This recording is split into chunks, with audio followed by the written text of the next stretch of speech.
Biletul aveți? Avem.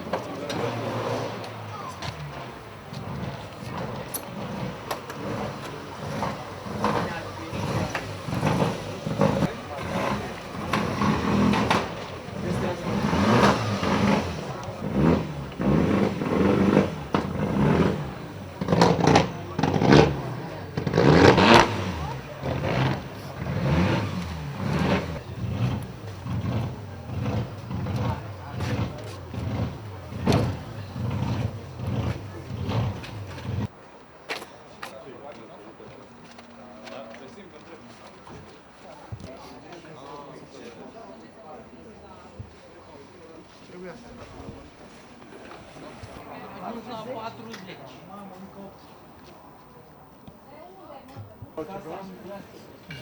Ce zici tu cu noi de asta? Ce să pună mai devreme? Ce are? La asta. Să nu aici? Păi da. Da. Dacă mai ieși în 5 să...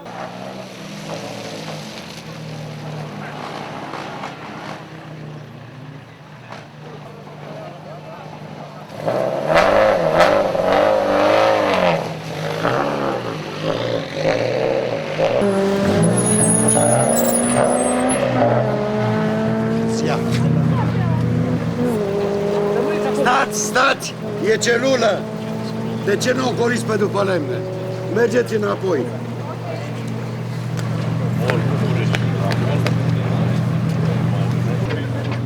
Dar ce se aude acolo?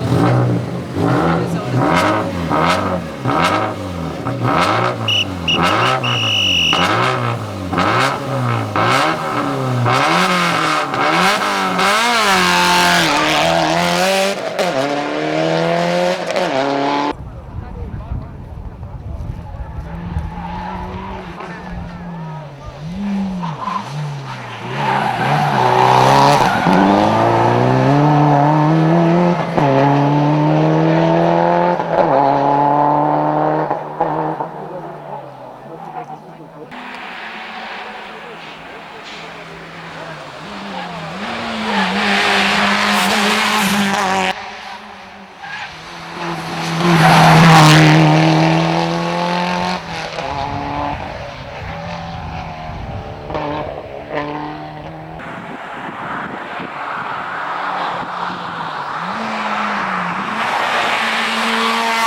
extraordinar. Cum a fost prima zi din Raliul Da, a Brașov? fost bine pentru de dimineață, deci a fost vremea foarte urâtă. Am ales anvelopele care trebuie și s-au văzut și timpii. Din păcate, după regrupare am rămas pe același tip de anvelope, dar s-a dovedit a fi o alegere greșită, deoarece se uscase traseul, era total altceva. Dar una peste alta este foarte bine, suntem bucuroși că am ajuns aici, ne convine poziția pe care suntem și sperăm ca mâine să facem o figură cât mai frumoasă. Ok, se pare că mergi foarte bine cu Subaru pe asfalturi. Da, îmi place și chiar asta discutam și cu navigatorul meu, deci și anul trecut la raliul de la Reșița, mi se pare, a venit o ploaie foarte mare și pe ploaie am avut timp foarte bun. Se pare că ne convine astfel de suprafețe unde nu contează atât de mult mașina și sperăm să fie totul. Ok, multă baftă, mersi!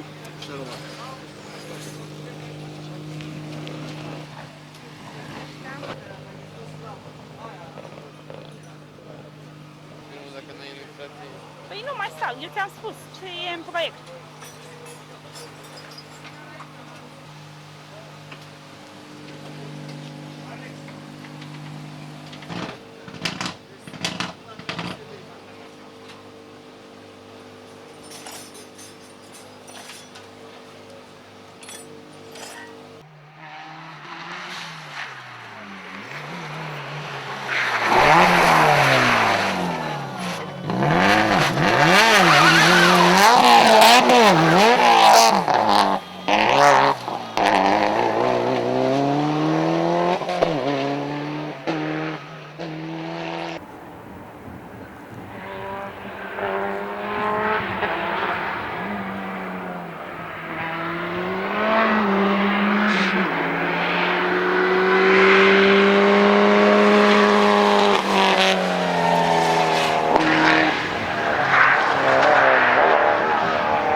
Cum a fost până la urmă raliu? Ați reușit să vă și clasați în piste?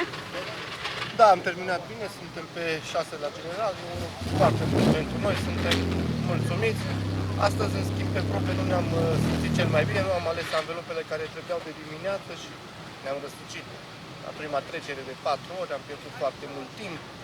Înapoi nu prea am avut ce să înlocuim anvelopele, nu trimisese în service ceea ce trebuia. Dar una peste alta a fost bine, nu am mai răsucit decât o dată, la a doua trecere. Ce tip de pneuri ați folosit? Am mers pe niște mixte, tăiate, dar era prea rece și nu s-au încălzit suficient și s-a dovedit a nu fi alegerea cea mai bună.